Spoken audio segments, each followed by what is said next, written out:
This, then, is the great humanistic and historical task of the oppressed, to liberate themselves and their oppressors as well. We are starting, over the next few weeks, on this channel, an absolutely incredible book. A book that changed the way that we think about education, a book that is still taught to teachers more than half a century after it first came out, and a book that stands among the most important radical texts in the history of time. This time around, we are covering Paulo Freire's Pedagogy of the Oppressed. And that means we're talking all about education. We're talking about the ways that we can gain an understanding of ourselves and our humanity. And maybe most importantly, we are talking about the ways that we can turn that understanding of ourselves and our humanity into action. This book is going to be challenging. It's maybe the most difficult one that we've done on this channel so far, but I promise you that it is worth it. Because one major takeaway of not just this book, but all of Freire's work is that no matter everything that we see around us, despite kind of everything, we need to hold on to hope and believe in humanity itself. This book is beautiful, it is inspiring, and it is just so difficult to read. So let's jump right in. Welcome to Champagne Anarchism.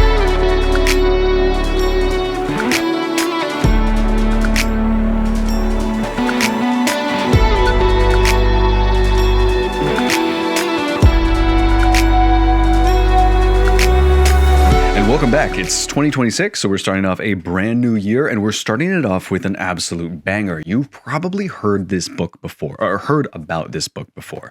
If you are a student of education, if you are studying to be a teacher, you might have already encountered this work. And as a necessary caveat, I should say that I am not trained in education. I have never been a teacher beyond the nonsense that I post on this channel. So there's just a level to this book that I'm not going to get. And if you do get that, please do reach out.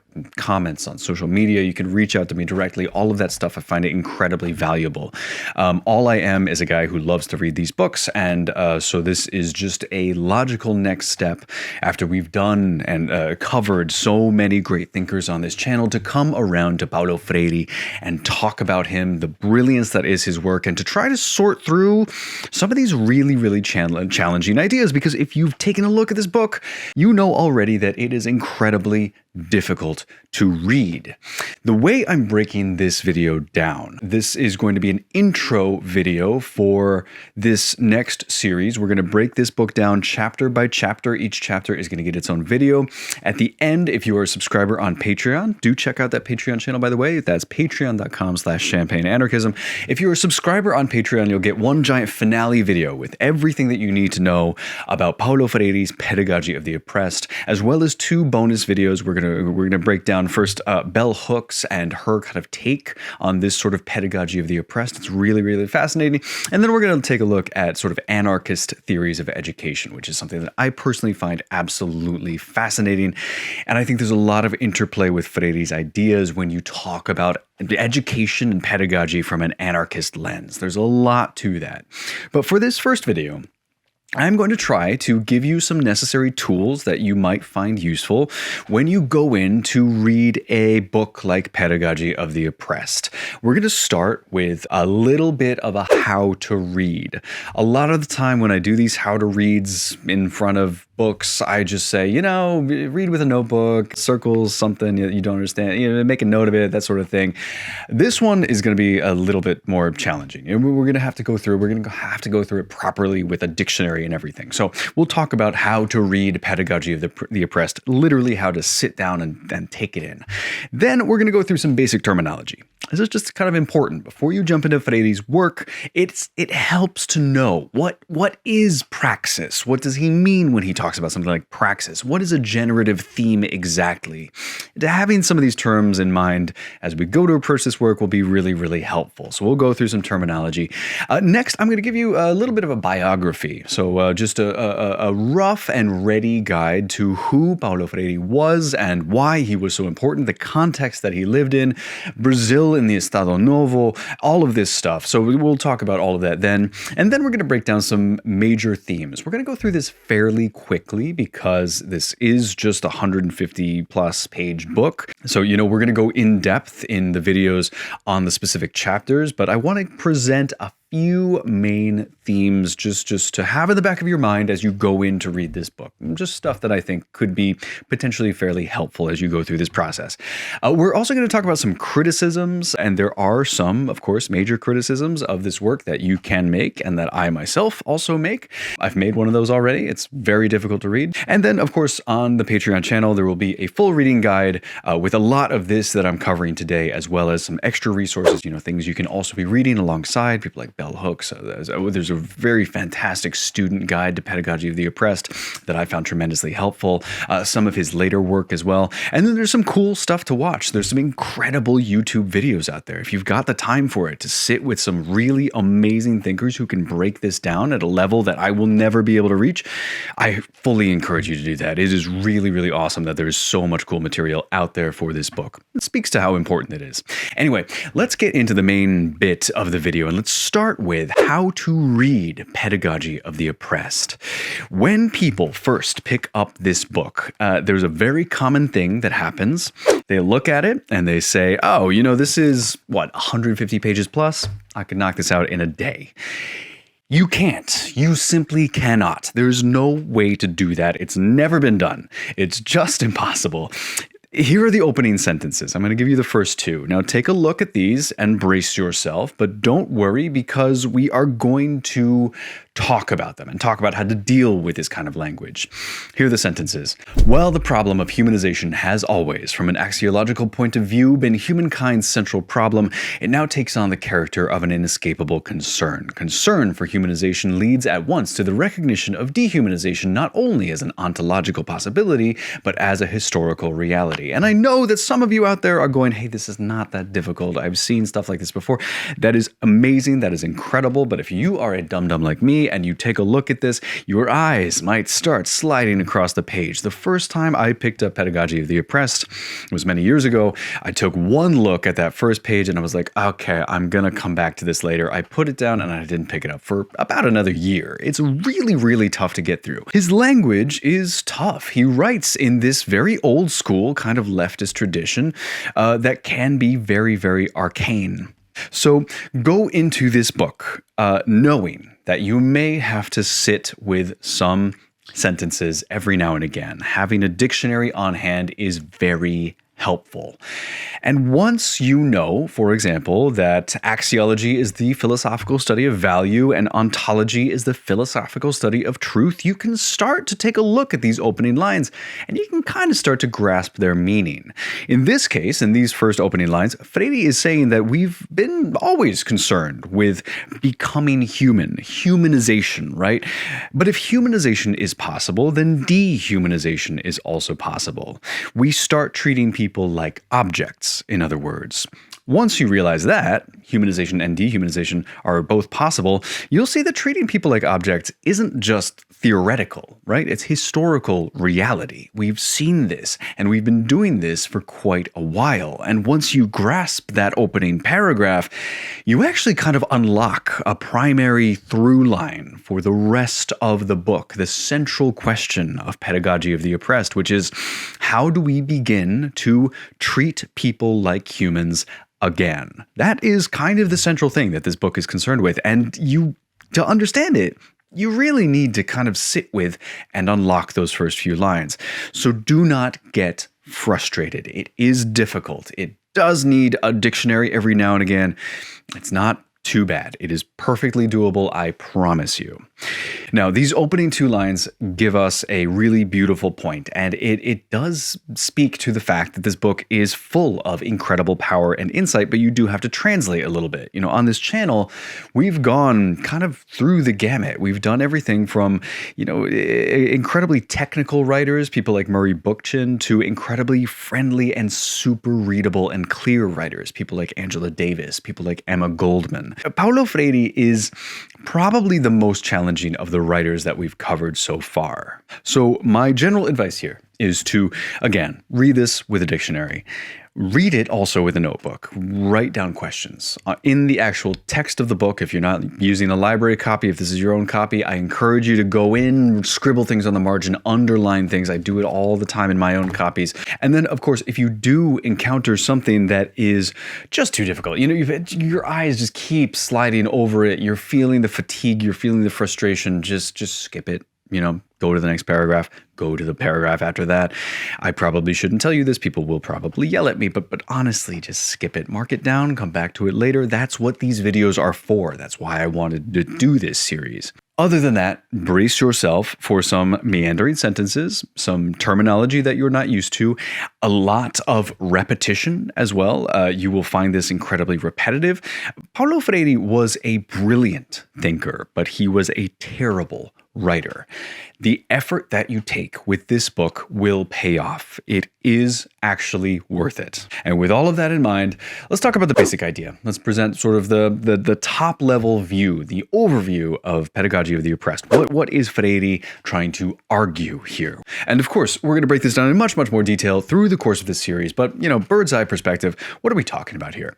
In this book, Freire tells us that the world is split between oppressors and the oppressed. The oppressed have learned to accept their condition, their dehumanization. Meanwhile, the oppressors benefit from the status quo. The current model of education, which Freire calls the banking model of education, is just one in which students are seen as empty vessels and we fill those vessels with information. And what Freire says is that this supports the status quo. So, what do we do about that? Well, we build something that is radically different. We build a completely different model that is based on educating people based on a problem-posing model. So instead of the banking model, the problem-posing model. And what this looks like is students and teachers acting together, investigating issues that matter to the students, to the community. And this process also helps teachers learn the reality of the local community, and it helps the students develop consciousness. And this isn't just about developing consciousness. This isn't just about the words.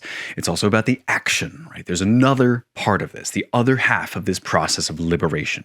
So that is roughly the basic idea of all of this. There's a lot more to this, right? Freire gives us a whole method for how the teachers or investigators, in this case, should come in and learn and reflect and develop themes and questions and present things for decoding, all of this stuff. There's a lot more to come, but these are kind of the broad strokes of this book. And saying all of this, there are a few things to keep in mind just right at the beginning. The first thing is that Paulo Freire is not talking about kids.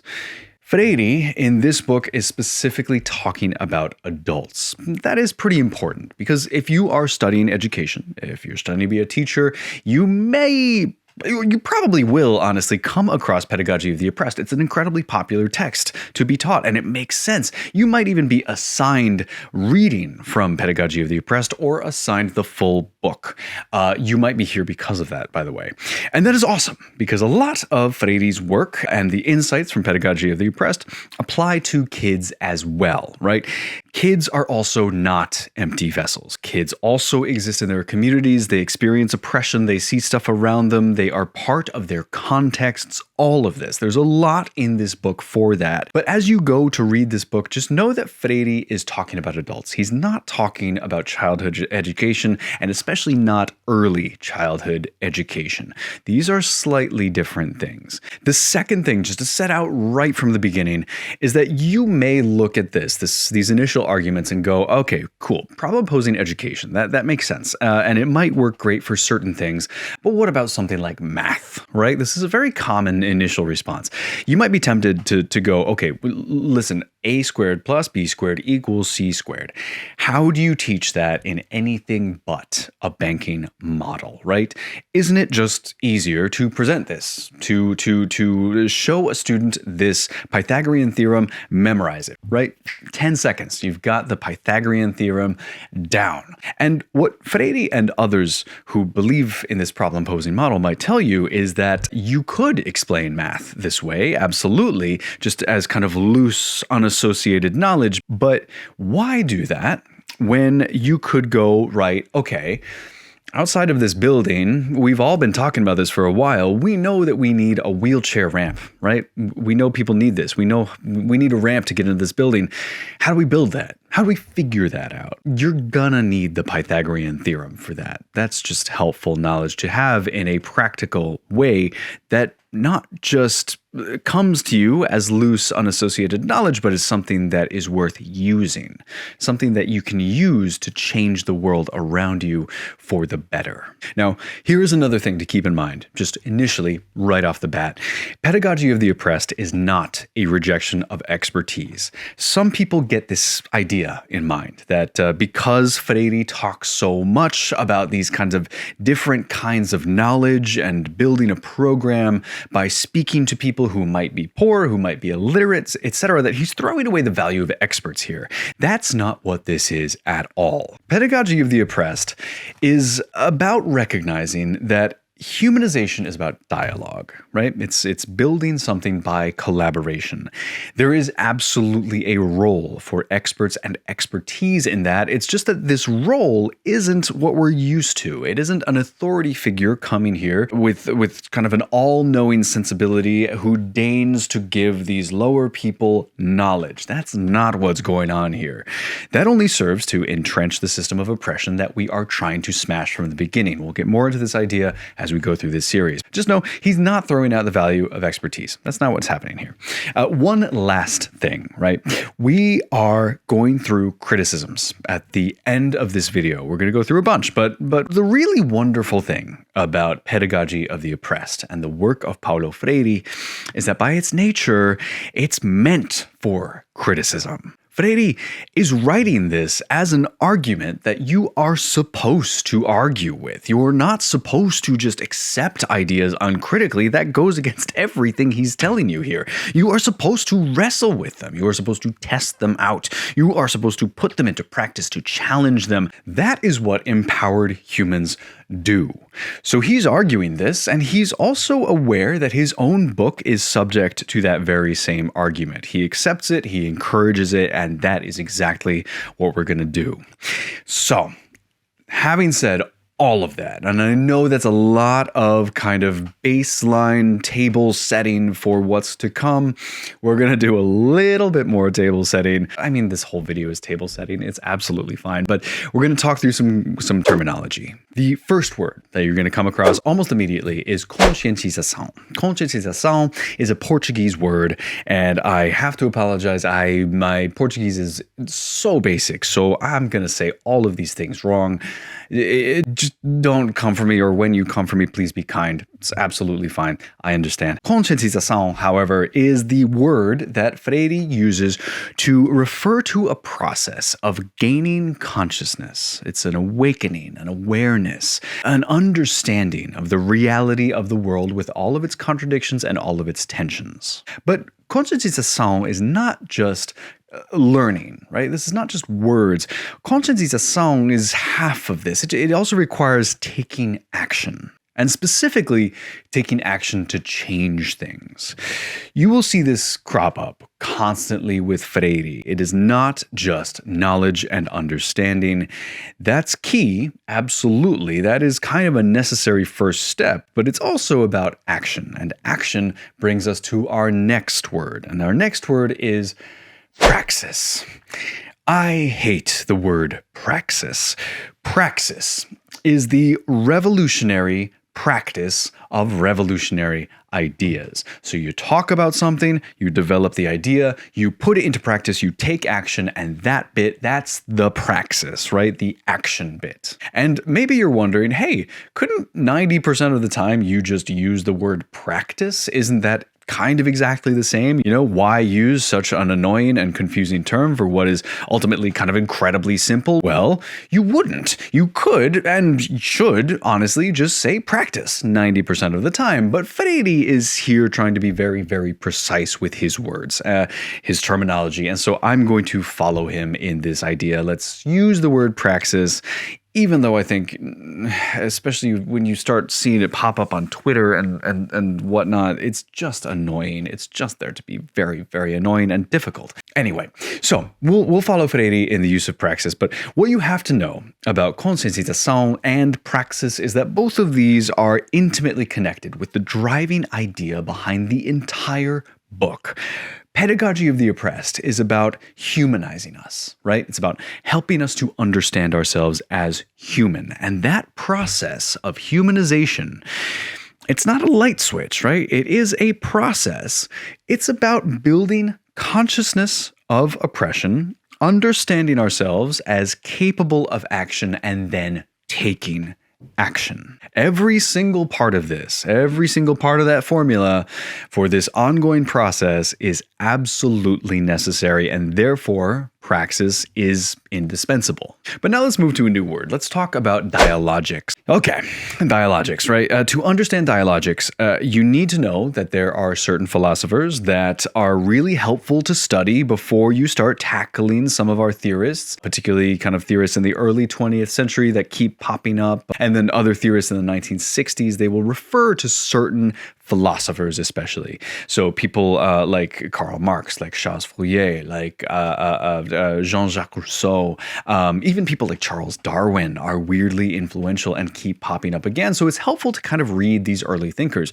But there's one philosopher in particular who stands head and shoulders above the rest.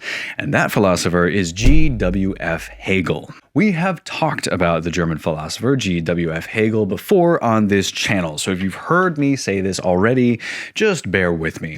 Hegel's main idea is that absolutely everything in the universe, right, from rocks to revolutions, is the result of a single process. And that process is a dialectic. The dialectic is best thought of as a conversation. And you will, if you read books like this, you'll see the word dialectic pop up a lot. So anytime you see the word dialectic, I want you to think about a conversation. You raise a point, I raise a different point, and together we kind of argue it out and we achieve a consensus. That's the process. The thesis, the antithesis, and the synthesis, right? The thing that you get at the end. Although, to be fair, Hegel never really used these words in his actual work. This is people later interpreting Hegel's thought to make it simple for the rest of us who can't sit down and read Hegel because phenomenology is insanity. Anyway, it's fine. Thesis, antithesis, synthesis. That's what this is. Now, when leftist thinkers in the Marxist tradition, right, people who are responding to the work of Karl Marx, and that absolutely includes Paulo Freire, his major influences are Karl Marx and Frantz Fanon, the writer of The Wretched of the Earth, which we did, that was the first book I ever did on this channel. So Freire is tremendously influenced by Marx, and when Marxists think about the dialectic, right, this conversation, argument, counter-argument, resolution, what they are normally referring to is a giant historical struggle, this giant struggle between capital and labor, right? This is ultimately what gives rise to another term, dialectical materialism, which is the reality of the world in response to this constant struggle. Now, Freire adopts this idea, but he actually doesn't talk all that much about the dialectic. You will see it pop up in this book, but the word that he prefers is dialogic. Dialogic is related, right? It's still referring to this idea of dialogue. Your perspective, my perspective, and the arrival of a resolution at the end. But why does he prefer this term dialogics? The dialogics that Freire is talking about, they feel different from the classical kind of Hegelian dialectic. Hegel has clashing perspectives, right? And Marx has these great titanic struggles with the rage through history and shape the destiny of humanity.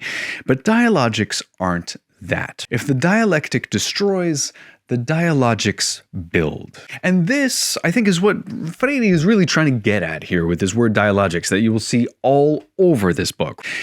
The conversations here between groups of teachers or investigators and between groups of students and between teachers and students, between students and the rest of the broader community, between everybody at every level need to be collaborative. We are trying to build something here. It is a dialogic. It is not exactly a dialectic, even though it is ultimately a dialectical process. Now, that is a very rough and ready explanation, and if I've gotten it completely wrong, please do reach out, because this is, I think people can get really dragged down into the weeds with stuff like this and with this kind of philosophical terminology, but this is a very rough and ready explanation for what he's talking about when he talks about dialogics.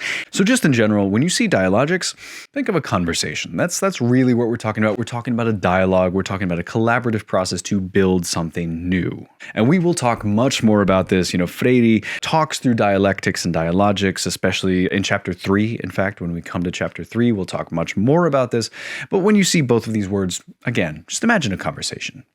Let's go now to generative themes. So generative theme. Paulo Freire tells us that individuals exist in a constellation of themes that are important to their lives. Their contexts and struggles are made up of a web of historical and social conditions. The goal then is to find things to discuss and tackle that really connect with multiple things, connect on multiple levels.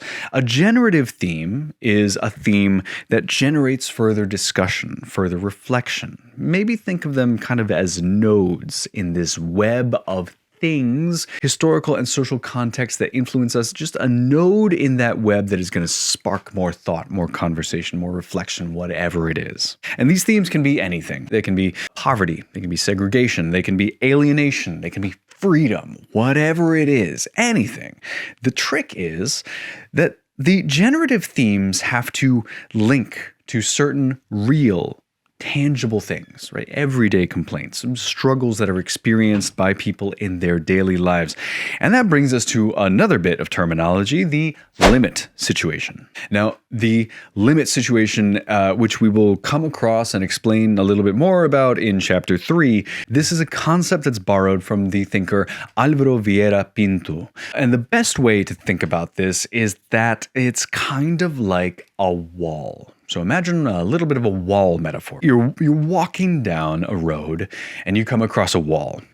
What do you do? Well, you have a couple options. You could stop. You could die there. You could stop. You could turn around. You could go back from where you came. Or you could start figuring out how to break down this wall that's in front of you. And breaking down the wall, to continue with this metaphor, is called the limit act. Under this metaphor. So let's take a real example, right? You are working in a warehouse and your boss says, listen, unfortunately, we got to cut wages this year, right? There's just no way around it. We have no money.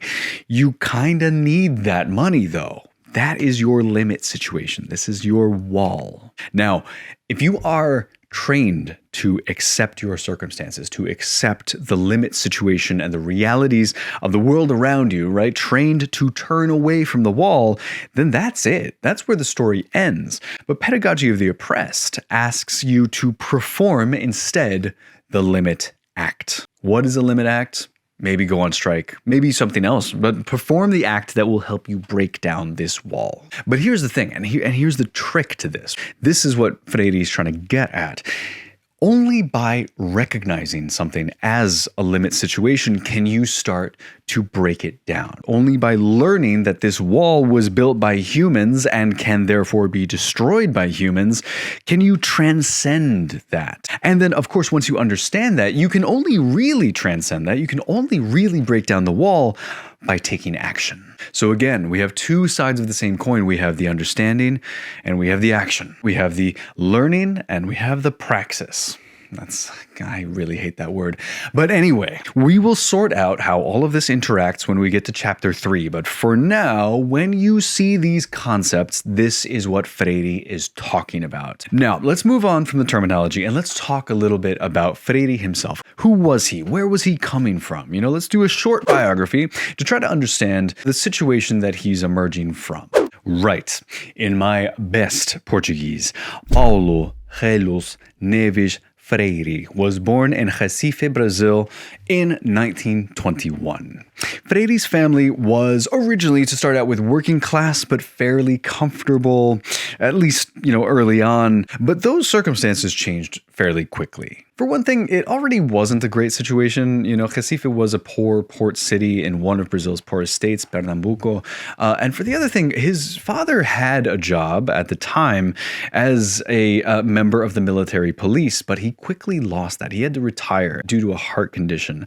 And then on top of all that, Brazil's economy in general absolutely cratered during the Great Depression in the United States, which just led to a complete drying up of coffee demand. So Freire's early life was marked by poverty and hunger, and it was also marked by incredible political instability. So, in Brazil, the Estado Novo dictatorship assumes power after a prolonged struggle in 1937. And in 1937, Freire is just 16 years old. The Estado Novo brought Getúlio Vargas to power and ushers in this period of incredible repression in Brazil that went basically unbroken until 1945, although Vargas himself dies about halfway through that process. Now, Freire, when he talks about his early life, he talks about how he didn't do very well in school early on. And he says he wasn't dumb, but he was poor and he was hungry. And those two things will destroy any capacity that you have to learn. And that shouldn't surprise anybody. Now, he describes this part of his life as sharing the plight of the wretched of the earth, and echoing the language of Frantz Fanon. And Freire might never have had any success at all if it hadn't been for his mother. So his mother really wanted him to get an education. And so she went and personally convinced the principal of an elite private high school to give the young Paulo Freire a shot with a scholarship, which he eventually does get, and that scholarship puts him on a radically different path. He never forgot about this. He went on to go to the law school at the University of Recife, and within a few years, he started in on what would be the next couple decades of literacy campaign work. And this literacy campaign informed essentially everything that he does after this, including, of course, Pedagogy of the Oppressed, which is going to be his biggest, most famous, most important book. He's not even close to writing that yet, though. So he gets married to Elza Maia Costa de Oliveira in 1944, and he credits her with guiding much of his life and his decisions after that point. They stayed married right up until her death in 1986. Now, Freire, he's in law school. He does qualify as a lawyer. He's called to the bar, but he doesn't really ever take a legal job. And he talks about this story he has about meeting his first client. And the client is a dentist who has defaulted on a loan, and he's willing to lose essentially everything to pay that loan back. And it starts Freire in this process of thinking about the people who are just locked into these situations, and if there's anything more that he can do. So he went back to his high school and becomes a Portuguese teacher. And then later that same year, right, 1947, this is a big year for Freire, he's asked to become the director of the Division of Public Relations, Education and Culture at the Serviço Social da Indústria, or SESI. And SESI was essentially a government body that was set up to improve the lives of the poor. Freire focused really hard in this position on literacy campaigns especially. The other thing that you need to know about those literacy campaigns and why he focused on them so intently and why they were so important in 1940s Brazil is that in 1940s Brazil, to vote, you had to pass a literacy test. So for many in Brazil's, especially the impoverished regions, this meant mass disenfranchisement. So that's why people like Freire and other campaigners at the time were so focused on literacy, because as soon as you became literate, you could vote in those presidential elections. And the other side of this is something that we should spend just a minute or two talking about really quickly, and that is liberation theology. Freire was absolutely influenced by his early life, the poverty, the conditions that he found himself in Pernambuco, and he was clearly influenced by the political movements of his time, right? And of course, his story about the dentist, this is also very significant. But when we think about Freire's work, we also have to think about his Catholicism. Liberation theology was a movement very much centered in Latin America, and the best way to describe it is as a revival of some of the original ideas of Jesus Christ. That is, thinking about the plight of the poor as a matter of liberation and resistance to oppression. The Catholic Church, throughout a lot of history, has been a tool of power, or the power itself. But in Latin America, especially in the 1960s and 70s, and even today, it is very significant. Several religious leaders became effectively revolutionaries, and they preached doctrines of respect and resistance to oppression. And Freire was absolutely one of those. He was raised Catholic, he remained a lifelong Catholic, and he fits into this Christian movement, this liberation theology, right? That is laser focused on helping the poor, but truly helping the poor. That is not just giving to charity, but leading movements. And Freire starts to work his way up the ranks of SESI. So in 1954, he becomes the superintendent of the organization, and he starts getting drawn more and more into the national spotlight. In 1963, he begins this massive and incredibly successful trial of his approach to illiteracy in the town of Angicos, which he references actually later in this book. We'll talk a little bit about this.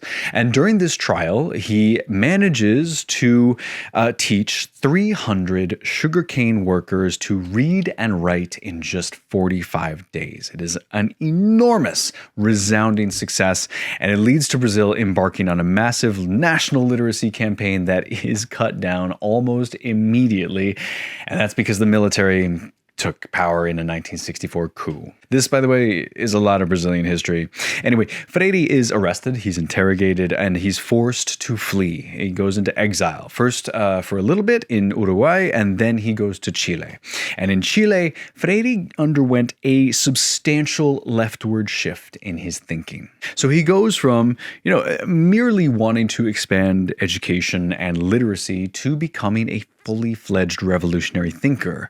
And it is that this period, especially 1967, that he starts to write and eventually publishes Pedagogy of the Oppressed. Pedagogy of the Oppressed was originally written in Portuguese. It is first published in Spanish, and that original Spanish edition comes out in 1968, and then the English version appears in 1970. It significantly raises Freire's profile, and it becomes something of a calling card for him. Now, he briefly took a teaching position at Harvard. He was forced out for his revolutionary ideas, and he starts, after this point, working with revolutionary governments across Latin America and Africa. And he wrestles with and expands on his ideas over this period of time. He's finally allowed to re-enter Brazil. Brazil lifts the ban. He leaves exile in 1979, and he's allowed to return home. He joins the Workers' Party in Sao Paulo. He heads up their literacy campaign. And in 1988, he was appointed Sao Paulo's Secretary of Education, and he tries to push through some education reforms, but it's kind of generally considered to be a bit of a failure. And even he kind of acknowledges that he ran against too much institutional opposition during this time, a little too much to actually make much of a difference, but he tries.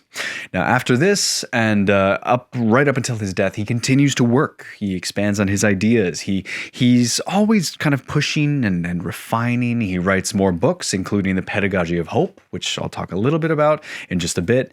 And he died in 1997 at the age of 75 from a heart attack. But as I say, his ideas have remained just as relevant right up to the present day. And with that, let's move to some major themes. Let's talk about some of the most important things that are going on in this whole book.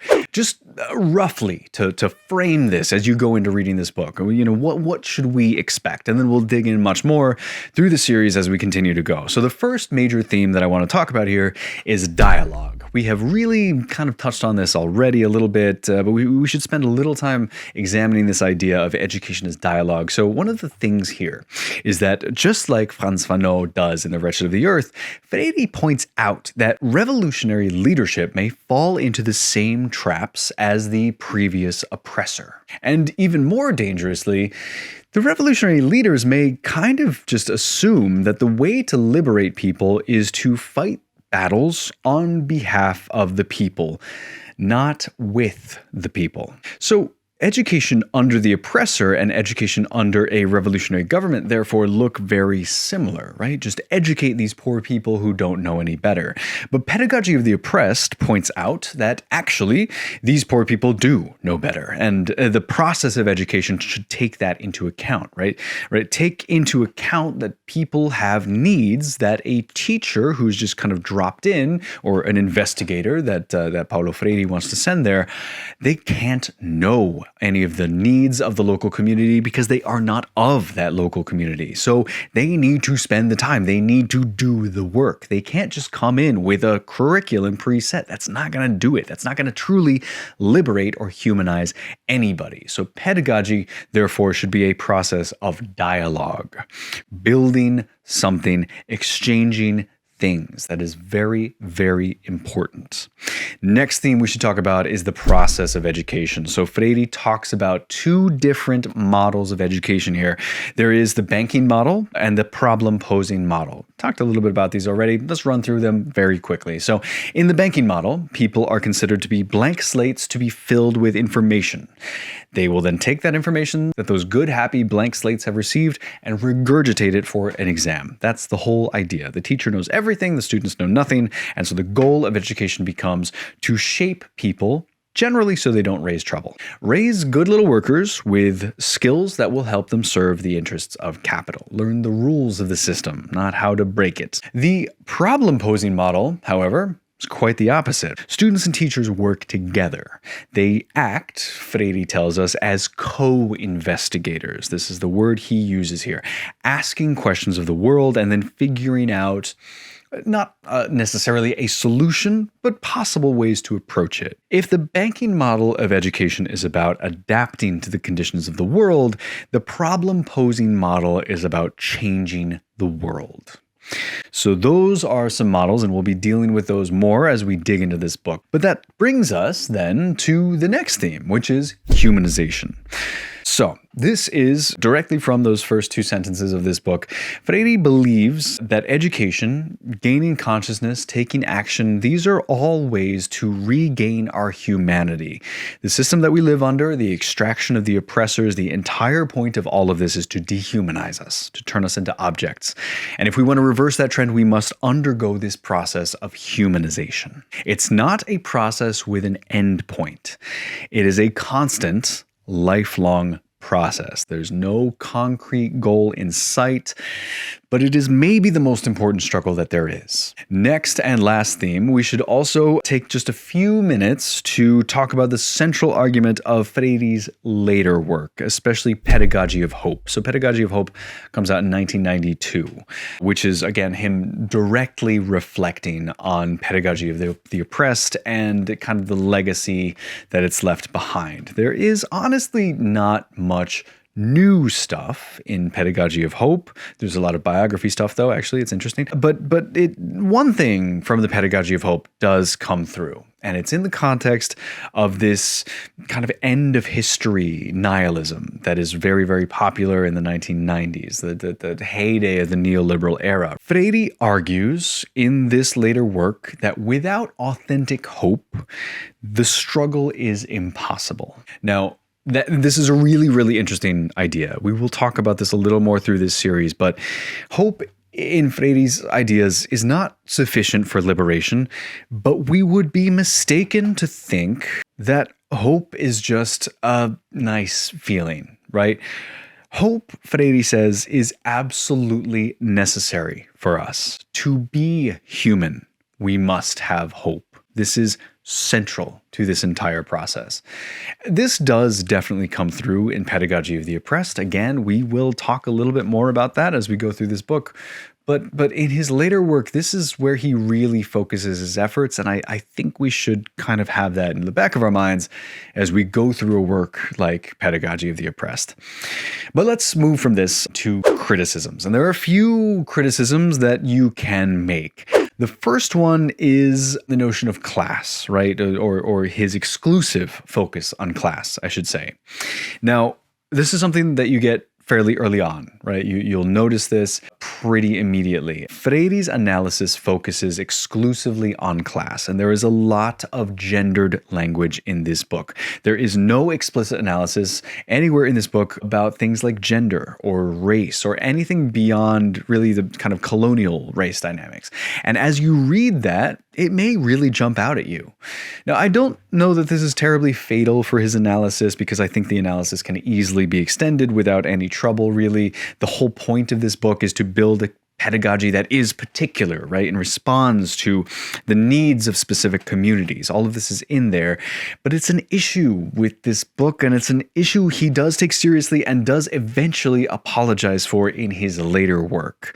Some of the best criticism along these lines comes from the writer and activist Bell Hooks, who points out in her book, Teaching to Transgress, that although Freire's ideas are revolutionary and tremendously important, they are locked in a deeply patriarchal system. The picture that Freire is painting here is one that doesn't really wrestle with anything beyond class dynamics. And that makes sense, but it does mean that we need to now do the work to extend that analysis. And you can get that from people like Bell Hooks. And I highly recommend that Teach to Transgress book. It is actually fantastic. And it does start to really reckon with some of the things that Freire just kind of leaves off. So next major criticism is that he's kind of missing the point. And there are two sort of similar criticisms, I suppose, one from the right and one from the left. These often pop up. From the right, there is this idea that actually education is about transmitting knowledge and cultural heritage. I do not take that particularly seriously. We'll talk more about what the point of education is later on, but this particular criticism, Then there's the other, kind of from the left version of this, which will crop up occasionally in places like the Soviet Union. You might see this kind of rhetoric pop up, and that is, shouldn't kids all have the same education as a matter of equality?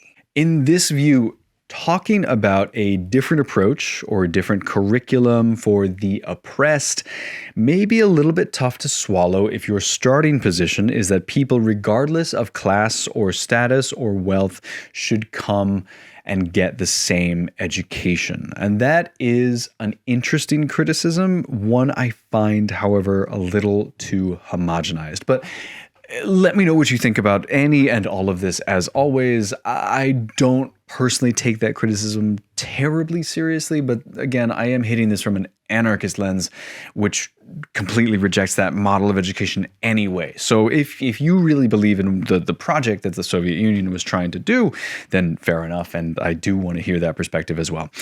Let's move on to the next criticism, though, and this is a little bit of a tougher one. So this criticism I've roughly labeled, "Who are the oppressed?"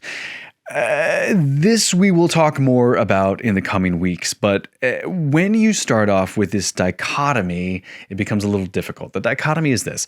We have the oppressed and we have the oppressors. But when you start to dig into that dichotomy, especially modern day, there's a question that kind of pops up necessarily, which is, okay, who exactly are the oppressed? And this is actually a problem that does pop up with any sort of class analysis along these lines.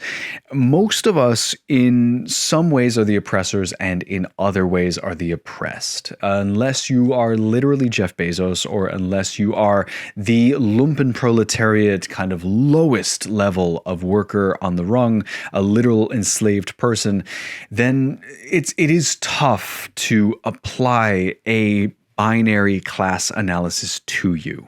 For example, you may work a terrible factory job, but you may still benefit from your status as a citizen of a wealthy country living off the cheap labor of somebody off in the global south, right? There's any number of kind of interlocking mechanisms that we can recognize that will sort of define your class position depending on how you look at it. So does this all make you an oppressor, or does it make you the oppressed?